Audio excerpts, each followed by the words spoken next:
আর live news Chakulia number 1 में अंदाज में न्यूज रतन कुमार सिंह के साथ।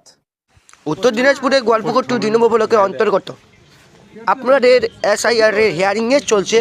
এখানে উপস্থিত ছিলেন আমাদের টিএমসি নেতাকর্মীরা।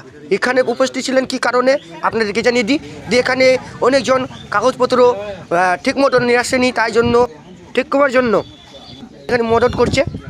ইতিমধ্যে আমাদের উপস্থিত ছিলেন সভাপতি আনবার আলম, উপস্থিত ছিলেন আমাদের নেতাকর্মীরা তৃণমূলে। তো অবশ্যই আপনারা যারা যারা এই হিয়ারিং এর এসআইআর ক্যাম্পে যাচ্ছেন তো অবশ্যই এখান থেকে চেক করে তারপরে এসআইআর ক্যাম্পে গিয়ে জমা করবেন। ঠিক শুনেছেন, আপনাদের সুপরিচিত উত্তর দিনাজপুর গোয়ালপুকুর 2 অন্তর্গত আমি রতন কুমার সিং। আপনারা দেখছেন আর লাইভ নিউজ চাকুলিয়া। প্রতিবারই একটা নতুন ভিডিও কেমন লাগবে মতামত জানাবেন কমেন্টে। নমস্কার। নতুন নতুন আপডেট পাওয়ার জন্য পেজটাকে ফলো করে রাখবেন আর পাশে থাকবেন নমস্কার।